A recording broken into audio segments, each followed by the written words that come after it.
Ini kuliah mengenai dasar sistem tenaga listrik. Jadi kita bicara di sini tentang sistem ketenaga listrikan sebetulnya. Jadi listrik dalam arti supply tenaga listrik yang kita kenal. Jadi kalau kita lihat dalam bentuk utamanya, sistem ketenaga listrikan itu terdiri dari 3 bagian, yaitu sistem pembangkitan listrik. Di sini biasanya ditandai dengan mesin-mesin pembangkit listrik, dengan segala macam bahan bakarnya. Jadi ini adalah yang pembangkit listrik ini adalah yang mengkonversi bentuk energi mekanik misalnya, atau energi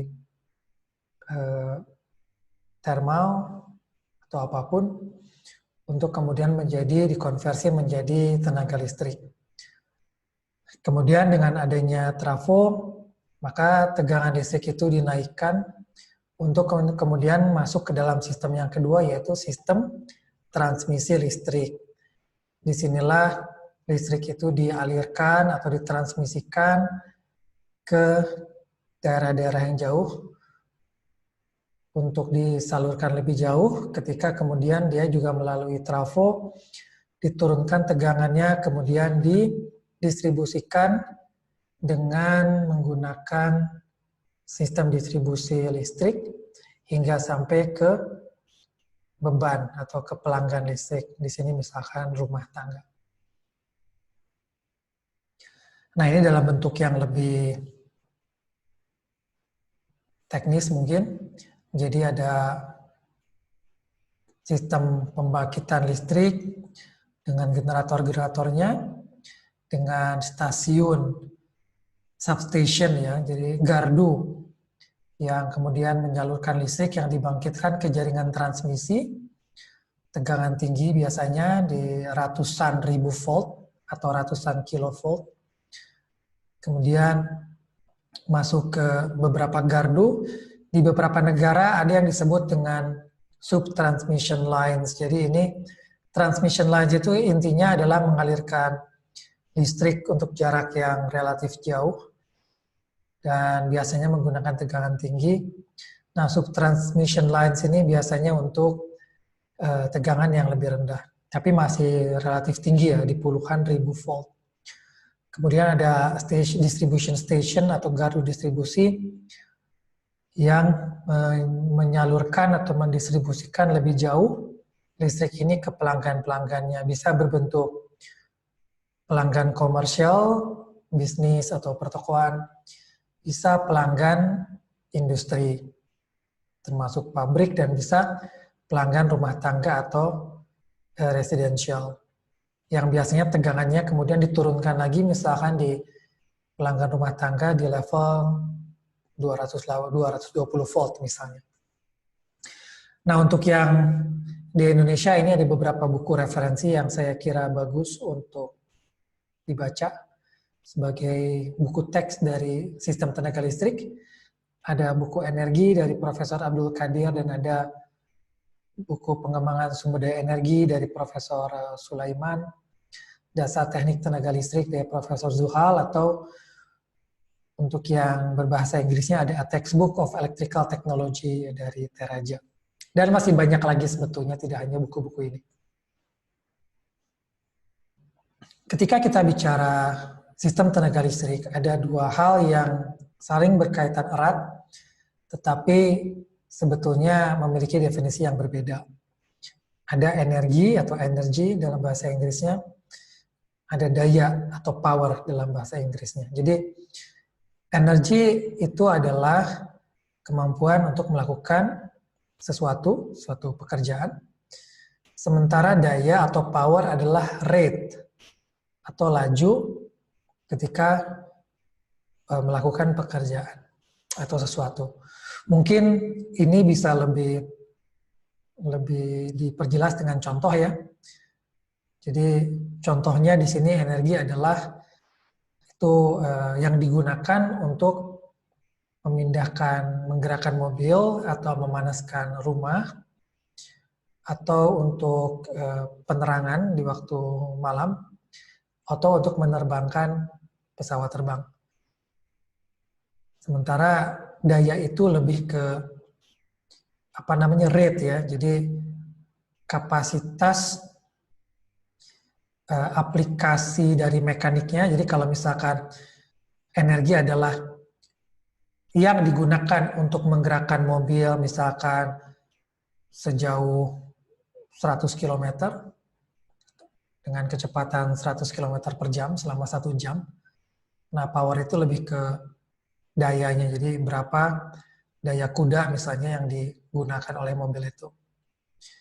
Atau kalau misalnya kita bicara penerangan, energi misalnya dalam 1 hari kita menggunakan lampu 100 watt selama 10 jam. Maka energi yang digunakan adalah 1000 watt jam. 100 watt dikali 10 jam. Sementara dayanya adalah ya dia 100 watt. Aplikasi dari elektrikalnya dan seterusnya.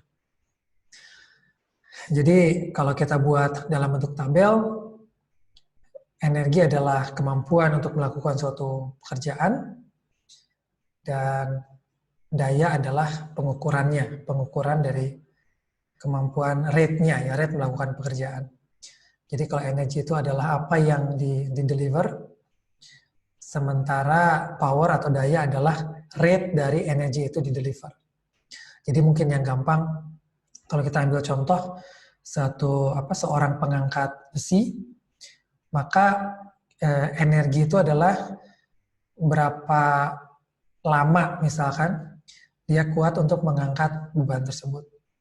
Sementara kalau daya itu ya berapa kuat beban yang dia bisa angkat.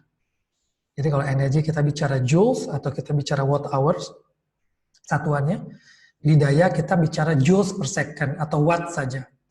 Jadi kalau joules itu energi, watt hours itu energi, maka joules dibagi satuan waktu atau joules per second itu adalah daya, dan watt itu adalah daya.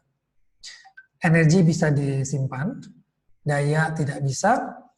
Energi selalu datang dengan komponen waktu, karena pekerjaan itu dilakukan dalam jangka waktu tertentu, sementara daya adalah kuantitas instantaneous, artinya sesaat pada saat rate dari energi itu di-deliver.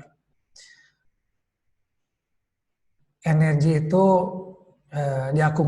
terakumulasi, dan daya itu sifatnya konstan karena dia suatu nilai rate itu ya.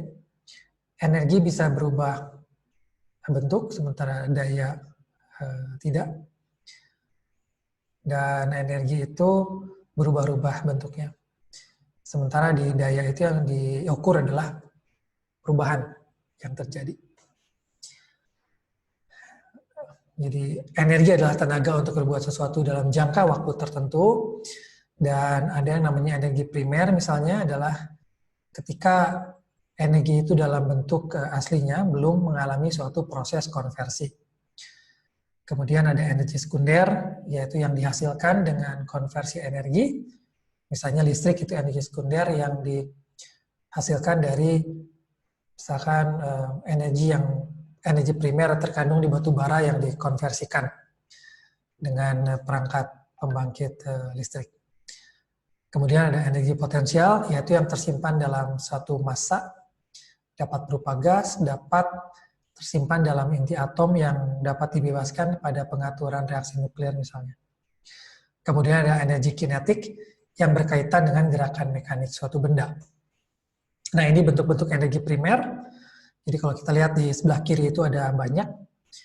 Ada hydro atau air, ada coal atau batu bara, ada gas bumi, ada nuklir, ada tidal, pasang surut, ya. Ada geothermal, panas bumi, ada waste, sampah, wind, tenaga angin, solar, energi matahari, biomasa, sea waves, gelombang laut, dan sea currents, arus laut. Jadi ini adalah bentuk-bentuk energi primer. Energi listrik adalah bentuk energi sekunder di sini karena dia sudah di-convert dan sudah dikonversikan, dan baterai sendiri bisa disebut primer dia dalam bentuk energi kimia misalkan, yang kemudian ketika dia digunakan untuk melakukan suatu pekerjaan, dia dikonversi menjadi energi sekunder, yaitu listrik.